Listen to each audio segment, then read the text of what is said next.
আসসালামু আলাইকুম। রিয়েল টেকনোলজির নতুন মাইক্রোফোন না ডিজিআই ব্র্যান্ডের নতুন মাইক্রোফোন দিয়ে কথা বলতেছি। যদিও এখানে দুঃখের বিষয় হচ্ছে এই মাইক্রোফোনে লাইটেনিং পোর্টটা দেয় নাই, অর্থাৎ আমারটা হচ্ছে আইফোন 14-14-এর যে লাইটেনিং পোর্ট ওই পোর্টটা হচ্ছে দেয় নাই।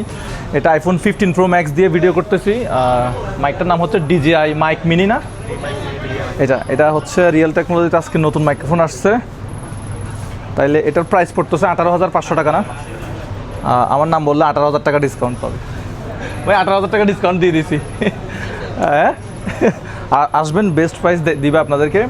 এটার ওজন নাকি মাত্র 10 গ্রাম। দেখছেন, বাংলাদেশে প্রথম ওনারা আনছে এই মাইক্রোফোনটা। তা আমি আজকে ফার্স্ট কাস্টমার না। এইটা হচ্ছে মাইকটা DJI mic mini, budget friendly microphone. এটা হচ্ছে বক্সটা। ইনস্ট্রুমেন্ট যাই থাকুক, আমি একটু অসন্তুষ্ট, কারণ হচ্ছে আগের যারা পুরাতন আইফোন ইউজার ছিল ওরা কেমনে ব্যবহার করবে, এটা তীব্র নিন্দা এবং প্রতিবাদ।